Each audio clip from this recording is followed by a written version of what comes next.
that Man City and Chelsea have reinforced their teams, we ask which club has a stronger squad.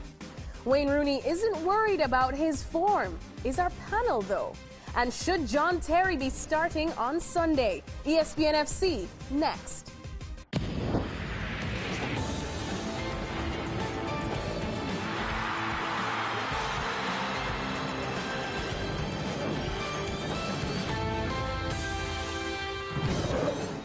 Welcome into our ESPN FC studios. I'm Alexis Nunez here with Shaka Hislop, Alejandro Moreno and Stevie Nicol. Also joining us live from Madrid. Spain is really a man who needs no introduction. He's a former Real Madrid, Atletico Madrid and Inter Milan player, Santi Solari. He's joining us. He's won a couple titles, I guess we could say, small ones that you might think of. La Liga. Sure enough now. Okay. He's just sure enough now. The He's good looking too, right? All right. He's good looking too. I thought you said he didn't need an introduction. But we're giving him one anyway. Santi, welcome back to ESPN FC. He's cute too.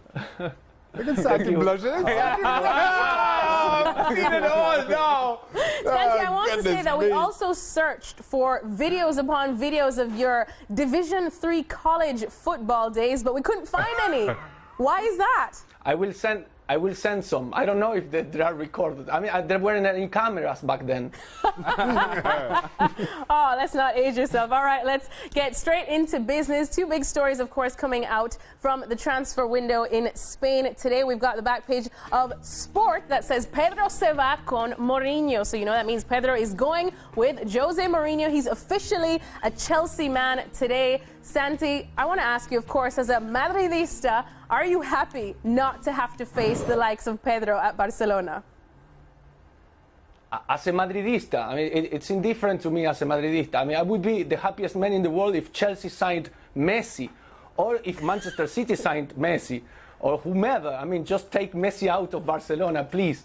Now, seriously, I think Pedro was a very important player all these years for Barcelona to win all these titles, and I hope he finds in London the status as a player that he couldn't find in Barcelona, in the shade of players like Messi and Neymar. All right, well, another big story, of course, coming out. Someone who you would know quite well, Nicolas Otamendi, he, of course, has signed with Manchester City 45 million euros. Now, that is a lot of money, even though money is not a question for Man City. Just how good a player is he? Well, he's a very solid, reliable, intense defender. Would I pay 45 million for such a player? I may not have another option. I mean, there are not many solid, reliable, intense defenders in the market around. He's very aggressive. He's very experienced centre-back. He plays in Beres Arfis, then he played in Brazil, then in Oporto, Valencia. Now he did a terrific season last season. And he's not very tall for his position, but it's very difficult to get past him in the air. He reminds me of two former Argentinian centre-backs, Ayala and Samuel. I think he will certainly improve the back line in Manchester City. All right, well, let me ask the panel now, of course, gentlemen. Knowing these two signings now, who do you think has the stronger squad, Man City or Chelsea? I think City have the strongest squad. I don't think Chelsea have addressed some of their concerns of last season.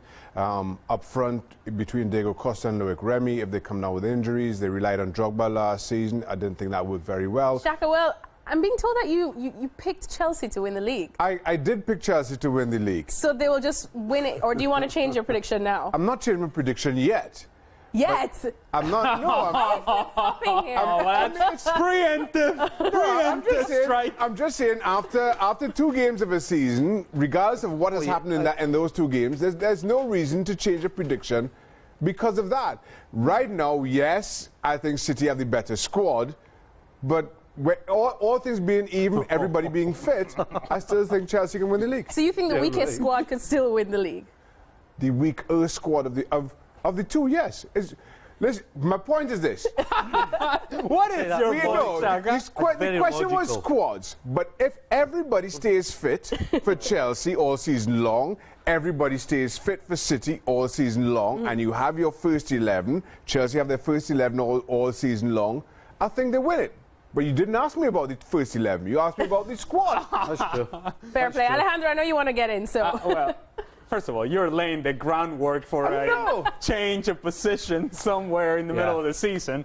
Clever, Shaka, clever. Yeah, again. If we're going to say right now, and I look at Manchester City, I'll take Agüero over Costa right now. Yes. Toure over Fabregas right now. Company over Terry right now.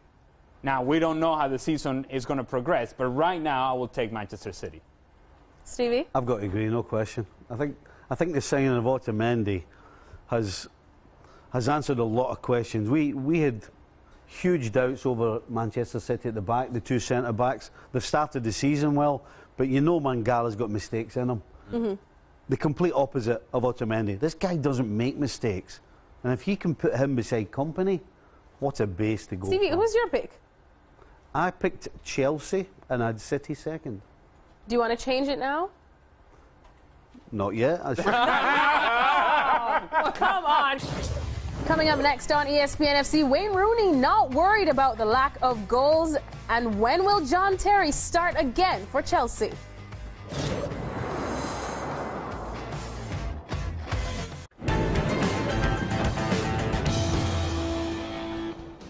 All right, welcome back to the show. A lot of criticism has been thrown Wayne Rooney's way, and he said, I've had one bad game this season and everyone's all over it. I've had that throughout my career. Against Aston Villa, I was below my standards. I've experienced this criticism before, and the goals will come.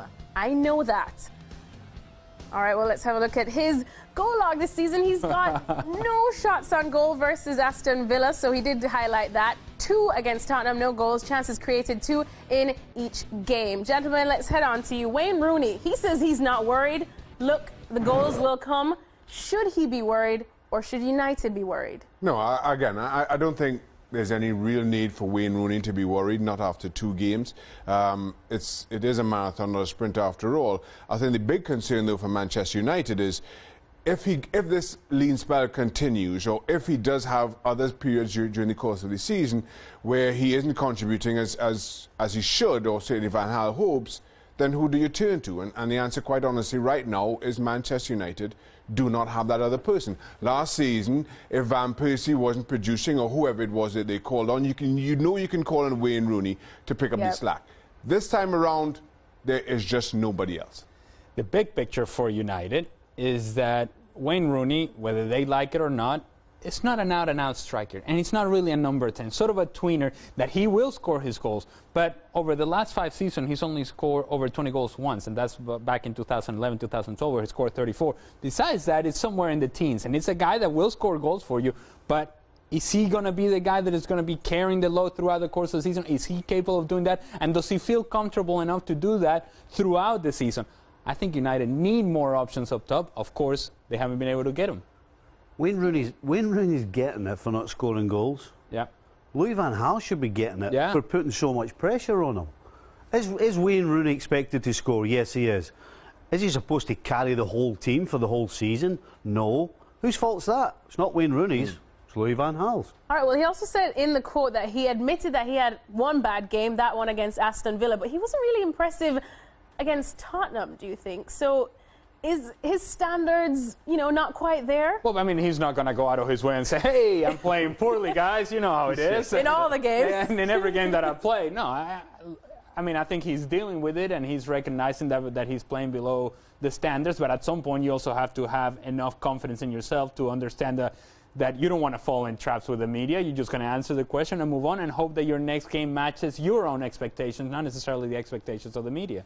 All right, well, let's move on to another match this weekend in the Premier League. West Brom hosting Chelsea, the Premier League champions. Now, Chelsea have had an absolute nightmare start. Stevie, we saw in the last game John Terry, who is pretty much an icon for Chelsea, he was subbed off. Obviously, Jose Mourinho not very happy for him. Any chance he could start this weekend? Well, I think the fact that it's West Brom means that John Terry will start. This is the ideal game for a Chelsea side who need a victory and need goals to really get them flying. But should he start after, say, last week's performances? Say you're Jose Mourinho, would you let him, make that statement that, look, what you did last week was awful? John Terry's had the kick up the backside that the form he was showing deserved. But as I said, because it's West Brom, this is definitely the time that you get him back on the field. And listen, not only him, Ivanovic as well. You're not going to throw any of these two guys under the bus because of a couple of bad performances. Really? Particularly after last season. I think part of the problem, certainly why John Terry was substituted, you're 1-0 down at the half against Manchester City, you want to press higher up, and I don't think that John Terry has the pace to cope with City. Now, I don't see that as being as big an issue, certainly not from the outset, against West Brom. And when you look at West Brom and Saidi Berahino, who carried the team last season, he has also had a horrific start to the season, while speculation continues to surround his own future. So I think this is the perfect game for Jose Mourinho to show that continued faith in John Terry. Whether he does so for Ivanovic or not, time will tell. But this is a good game for Chelsea to get back on track against a team that Jose Mourinho has never lost against as Chelsea manager. While I agree that John Terry will and should play, I look at a guy like Ivanovic, and we sat here on the couch last week, and you told me he was going to get it right, that it was just preseason, that it was a point where Ivanovic was going to get back into a rhythm, and then Raheem Sterling was simply running in circles around him. And so it seems that it's not just the preseason hangover. It seems like it's something that is hanging on. So you drop him then? I would make a change with Ivanovic. I think the important thing is that he's not going to be playing against anybody with pace wide. West Bromwich Albion don't have width and pace. They just don't have it. And if there's ever a game for somebody to get the confidence back, this is the one for Ivanovic. And again, because of what he's done previously, he deserves to play in this game and not get thrown under the bus. Let me just say, I just said that Jose Mourinho has never lost to West Brom. That's not right. West Brom did beat Chelsea back in the last season, 3-0. Chelsea already won. But at the same time, I'm just correcting that mistake. You don't want to get your body just I'm just correcting a mistake. I don't see Lightning striking twice. Not so soon after. All right, so score predictions then? 2-0 Chelsea. Easily. Comfortably. With Terry and Ivanovic With Terry and Ivanovic. To start? Do you want the other 9 as well? Sure. Yeah, go on. Alejandro? I will say that Chelsea will be very convincing in this match. I think they've gotten the wake-up call they needed. They were thoroughly outplayed by Manchester City, and it's about time that the defending champion get going. What's your score? Are you giving a score or no? 3-0 Chelsea. I agree with that score. It's a good score, Ali. 3-0 Chelsea. You love some Jose Mourinho. You used to hate him, but now you love him. Since you talked to him in your little interview that lasted for about days and days. All righty, we'll leave You're not going to say anything? Remember, you can check your local listings to find out what's coming up on ESPN FC tomorrow. We'll have some highlights from PSG. Coming up next, we'll be talking to this man again, Santi Solari, as we preview the upcoming season of La Liga. Santi, we want to talk a bit about Gareth Bale and, of course, his positioning at Real Madrid and about how he should be behind the striker because that's where he is the most comfortable. What do you make of it? Well, it's going to be very interesting, mainly for himself, for his teammates as well, but for himself because he's learning to play in a new position in which he has no previous experience, and it's a very specific position, the playmaker, the most creative players, the number 10. On an attacking team, it means during long periods in the games, you're facing your own goal. It means a lot technically and tactically, many changes. So it's a risky gamble. It will be interesting how it turns out. All right, well, that will, of course, be up to a certain Rafa Benitez, who starts his reign there at Real Madrid this season. What do you think he will bring to the table differently from Carlo Ancelotti? Well, Carlo Ancelotti, they are two top coaches. Ancelotti will always be in the history of Real Madrid because he won the 10th Champions League title for the club. Now Rafa Benitez has an interesting challenge. He has to build up, or try to build up, a balanced team with so many outstanding attacking players. It is not easy, but grab in mind that last year in the title race, Real Madrid scored more goals than Barcelona, but they received 18 goals more than Barcelona. And I think the main task that Rafa Benitez is going to try to fix is give that defensive balance to the team. He's already trying to do so, and that will be one of the main differences between the two coaches. All right, well, you're talking a little bit about defensive balance. What do you think is going to happen eventually with Karim Benzema? we hope he recovers soon. That's the first thing we hope. And then it's going to be interesting to see how he plays alongside with Gareth Bale. And how Rafa Benitez is going to make these things work in the static attacks with Cristiano on the flank, with Benzema and with Gareth Bale, or if he can convince Cristiano to play as a striker, as a number 9. And then where will he use Isco and James? Because if Gareth Bale is going to play as a playmaker, then Isco and James will need to find new positions in the team. All right, well, we can't talk about Real Madrid without talking about their fierce rivals, Barcelona. We know that, of course, they're dealing with a certain 4-game suspension for Piqué. We saw what happened in the last game. How do you think this will affect their title challenge, if at all? Well, yes, it is a big blow for Barcelona not to have Piqué the first 4 games.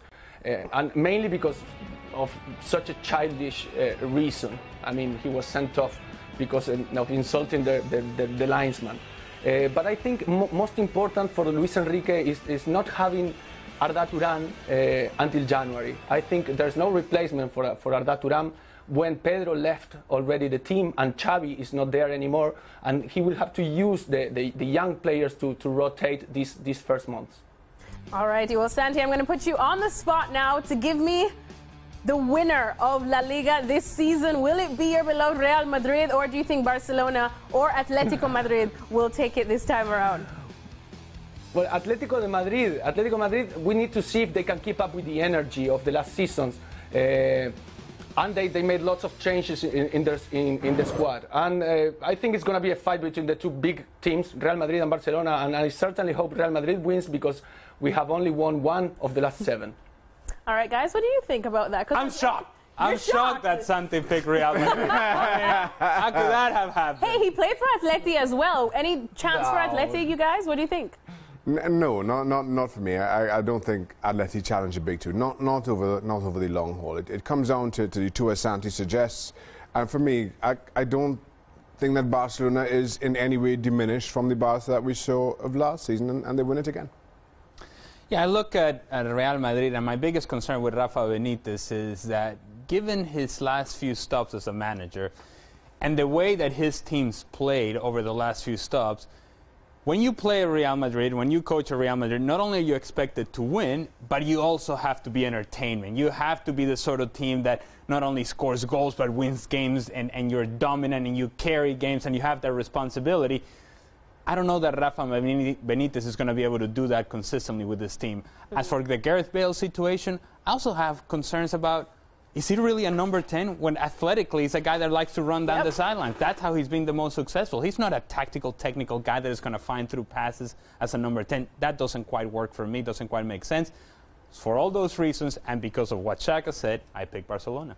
It's impossible not to go with Barcelona. Listen, you got a new manager, a new formation. We don't know what's going to happen with that yet, but we know exactly what's going to happen with Barca, with that front 3. You've got to go with Barca.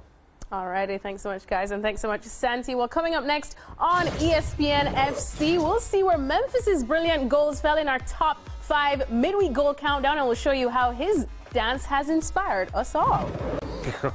What? Pedro. What? You? No. Come on, like that, and then he was like that. No, it's like, come on, Shaka. Come on, Shaka. No.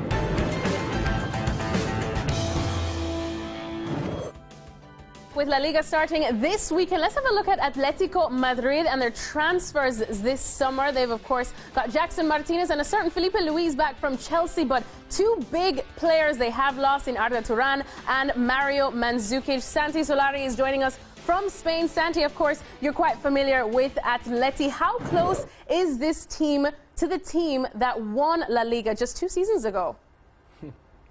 Well, too many players out and too many players in as well. But the most important, as you said just now, Arda Turan and Mandzukic.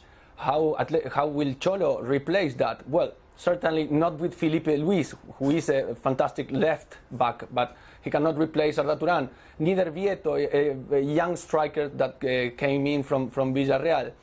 Jackson Martinez will try to fit in the shoes of Mandzukic, but I still think that it's not about the names. It's about how much energy can still inject Cholo Simeone on this team and how far they can go. I don't think they can fight for the league again, and I think they will have to fight to keep that third position because Sevilla and Valencia are coming in strong.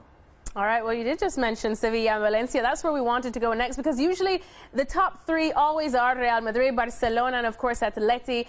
Where do you see, or which of the two teams in Sevilla and Valencia do you think are stronger this season? Well, both teams have started the season very well. Sevilla in the European Super Cup recovered from a 4-1 against Barcelona to lose in the last minute. And then Valencia won the first leg against Monaco, and if they do their homework, they will be in the Champions League. It will be the first time that in history that Spain has 5 Champions League contenders. So I think both teams kept the coach, the same base. Now Valencia has lost Otamendi, but last year Sevilla lost Rakitic, and they won the European League. So these two teams are very strong, and I think they're going to fight for the third position with Atletico de Madrid. All right, Santi, we want to thank you so much for joining us on the show today. All the best, and we hope to touch base with you again soon. Thank you very much. Un abrazo. All righty, well, it's not often that, you know, the Red Devils have been playing pretty football, but one person has played pretty football this week. Memphis Depay. Look at this. Sweet defender, too, by the way. That was, but I think this one was the howler. Yeah. Oh, yes. That was an absolute beauty, but what was even more beautiful, I would think, is how he celebrated. No, that's not Got the whip good. and got the nene. These are my boys. I would give this man the winning prize for any dance floor anywhere. Who? Both of them, Alejandro. How do we choose? No, you have to choose. Anyways, well, we can choose right It's a now. dance-off, right? We're going to choose right now because we're going to have an official dance-off. We are challenging Shaka to represent Trinidad and Tobago Can I and do Stevie's dance? Yeah, to right. represent Scotland. Who dances better? Let's have it, guys. Can I do Stevie's? Yes, do Stevie's dance. Come on. What was that, Both Stevie? are. What was that? He was playing the saxophone. He was giving it. I was working. Oh, Yeah, Shaka, work it, Shaka.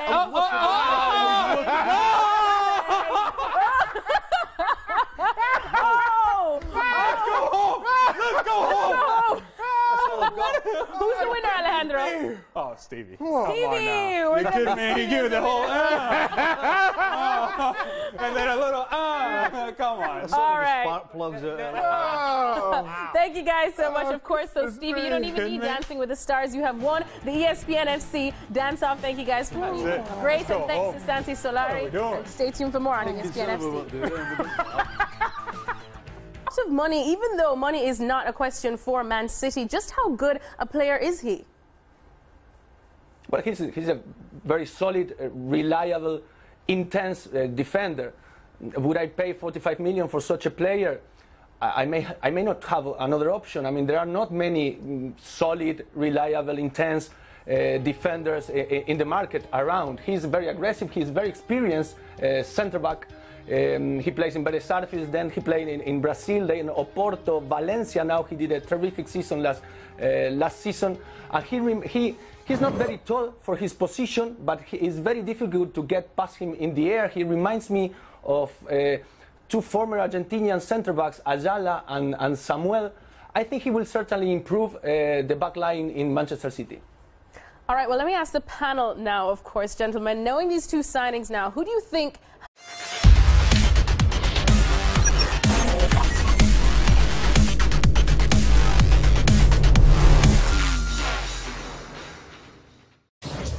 Coming up, now that Man City and Chelsea have reinforced their teams, we ask which club has a stronger squad. Wayne Rooney isn't worried about his form. Is our panel, though? And should John Terry be starting on Sunday? ESPN FC, next.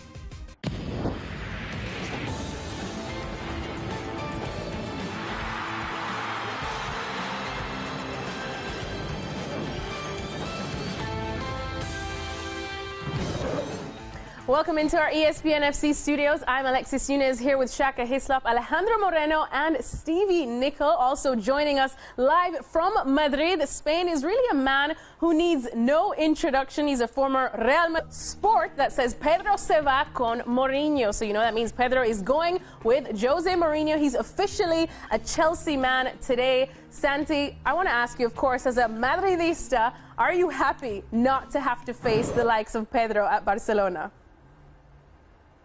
As a Madridista, I mean, it's indifferent to me as a Madridista. I mean, I would be the happiest man in the world if Chelsea signed Messi, or if Manchester City signed Messi, or whomever. I mean, just take Messi out of Barcelona, please. Now, seriously, I think Pedro was a very important player all these years for Barcelona to win all these titles, and I hope he finds in London the status as a player that he couldn't find in Barcelona, in the shade of players like Messi and Neymar.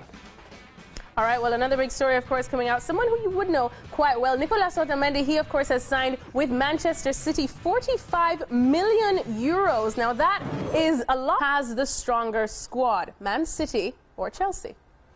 I think City have the strongest squad. I don't think Chelsea have addressed some of their concerns of last season.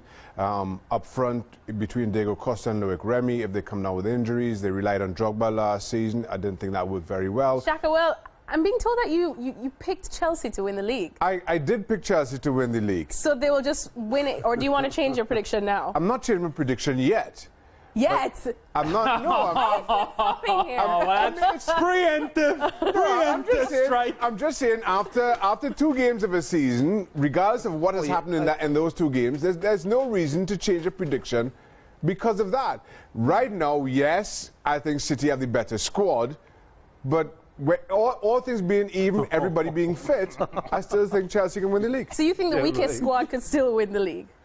Madrid, Atletico Madrid and Inter Milan player Santi Solari. He's joining us. He's won a couple titles, I guess we could say, small ones that you might think of. La Liga. Sure enough now. Okay. He's just sure enough now. It's good looking too, right? All right. He's good looking too. I thought you said he didn't need an introduction. But we're giving him one anyway. Santi, welcome back to ESPN FC. He's cute too. Look at Santi blushing. Santi, I want to say that we also searched for videos upon videos of your Division III college football days, but we couldn't find any. Why is that? I will send some. I don't know if they are recorded. I mean, there weren't any cameras back then. Oh, let's not age yourself. All right, let's get straight into business. 2 big stories, of course, coming out from the transfer window in Spain today. We've got the back page of